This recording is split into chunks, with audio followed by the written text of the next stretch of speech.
Oh non, pas encore. Fais agir la force. C'est pas évident, hein. Sans la force. N'écoutes-tu pas ce que je dis? Fais-le. Putain, t'en veux de la force? Tiens, de la force, ça c'est de la force. Foiré de couilles vertes.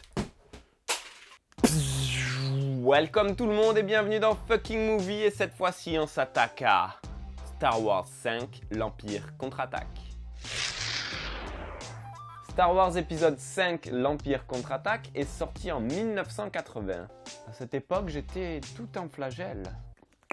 Réalisé et non pas par George Lucas qui en est le scénariste, mais par le Geppetto de Robocop 2. Ouais, c'est le meilleur film de lui que j'ai trouvé. Avec Indiana Solo Ford, la princesse apnée du sommeil. Norman fait des vidéos de Professeur Xavier et Luke Skybieber.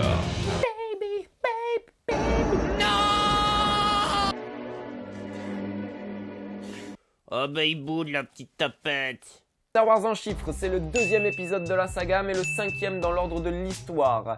7 mois de tournage, 33 millions de dollars pour le tournage, contre 10 millions prévus à la base, 538 millions de dollars au box-office et 4 millions de spectateurs en France, ce qui en fait le deuxième film de l'année 80. Parce qu'il y avait la Boom en fait qui est sortie en 80 aussi, avec Sophie Marceau. Et du coup, les Français ont fait un choix. Un choix de merde. Mais un choix. Toi, t'en fais des choix, toi? Non, voilà, alors ferme ta gueule. Pour résumer Star Wars, c'est un petit peu compliqué. Donc R2D2 va vous expliquer. Chewbacca, quelque chose à rajouter peut-être? Parfaitement. Bon, pour vous la faire courte, Luke, sur les conseils d'une voix dans sa tête, va aller chercher un maître Jedi sur une autre planète, pendant que ses collègues font des courses-poursuites avec l'Empire à travers tout l'espace. Suivons la force et découvrons pourquoi Star Wars est un fucking movie. Vide ton esprit de ces questions. Ok, ben si c'est Yoda qui le dit, merci d'avoir regardé ce nouvel épisode de Fucking Movie, et à bientôt. Bon ok, je vous le dis quand même. Une chope pour fêter ça! Bon déjà, pourquoi commencer par l'épisode 2? Parce que nique la logique. Oui, il y a ça d'un côté, mais de l'autre, c'est aussi le premier épisode que j'ai vu en 1997 lors de sa réédition au cinéma, et ça m'a fait tomber amoureux de la saga. C'est l'épisode culte de la première trilogie. Y a qu'une seule trilogie, putain, me parle pas de Jar Jar Binks, là. Ah, il a pas tort. Il est tellement culte qu'il a été élu en 2014 meilleur film de tous les temps par le magazine Empire et ses lecteurs. Empire, Empire contre-attaque, Star Wars, meilleur film de tous les temps. Merde! Oui. Et avant ça, en 2010, il est choisi par le Bureau national du film américain pour être conservé à la bibliothèque du Congrès de Washington pour son importance culturelle et esthétique. Oui. Elle a pas trop changé, Régine. Hein? Tout ça avec une histoire assez chiante et naze en fait. C'est la guerre dans l'espace entre l'Alliance et les rebelles. Il y a des conflits économiques et politiques un peu partout, et un super vilain veut conquérir l'univers entier. Après, un peu plus en détail, c'est un peu plus palpitant. Les protagonistes sont divisés en deux groupes. D'un côté, on a Leia, Chewie, C3PO et Han, qui sont pris en course-poursuite dans tout l'espace, et notamment une super scène dans un champ d'astéroïdes. D'ailleurs, les gars des effets spéciaux se sont un petit peu amusés en lançant une chaussure et une patate dans le champ d'astéroïdes. Alors je me demande vraiment ce que je fais ici, nous perdons notre temps pour rien. Eh oh, du calme Jean-Pierre François, hein. Et dans cette petite virée dans l'espace, le Faucon Millenium prend toute son importance, et notamment sa petite vitesse lumière. Passage en vitesse lumière. 1, 2, 3. Ou pas. Vitesse lumière. De son côté, Luke Skywalker Motherfucker et son pote R2D2, bah ils font des trucs un peu bizarres en fait.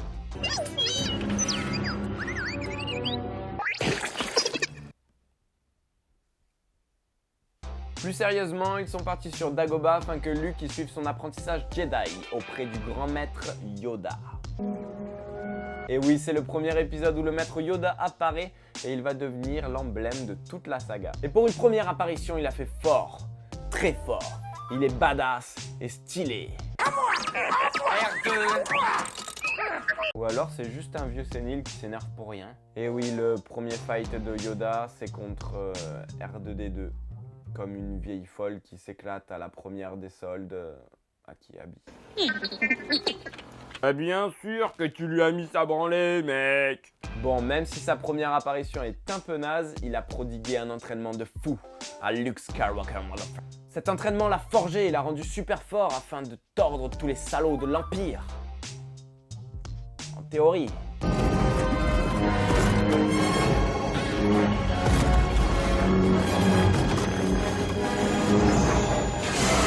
Putain de merde. Même lui, il a plus de réflexes que toi. Dans l'épisode, on retrouve tous les codes de la saga Star Wars, à commencer par le générique penché et jaune, les transitions ultra kitsch et le bestiaire ultra stylé. En passant par un petit cri de Willem, mais aussi et surtout par les thèmes principaux de Star Wars composés par John Williams. Pour rappel, c'est la même personne qui avait fait les musiques de Jurassic Park. Et toute personne, même celles n'ayant jamais vu un seul Star Wars, seront capables de vous fredonner un des deux thèmes du film. Aussi célèbre que ces musiques, il y a les répliques cultes. Que la force soit avec toi. Rejoins le côté obscur de la force, laisse pas traîner ton fils, car dehors, ça glisse. La plus culte des répliques est dans la scène la plus culte du cinéma. Non, je suis ton père. Viens avec moi. Reprise dans de très nombreux films et souvent parodiée, comme dans Toy Story 2, elle fait partie intégrante de notre culture, au même titre que le film lui-même.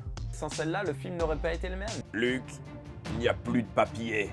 Luke, accordez-moi cette danse. Luke, tire sur mon doigt. Non, c'est vraiment l'âme du film et on peut pas y toucher. Mais pourquoi tu l'as fait? Parce que j'ai succombé au côté obscur de la force. Oui. Bref, quelle qu'en soit la raison, Star Wars l'Empire contre-attaque, un fucking movie, c'est vraiment. Pour conclure, ne vous faites pas tirer le portrait par Dark Vador, c'est jamais très flatteur. L'abominable homme des neiges est beaucoup plus sympa dans Monstres et compagnie. Et je laisse le mot de la fin à notre ami R2-D2. Monsieur Chewbacca, quelque chose à rajouter? Pareil. Merci.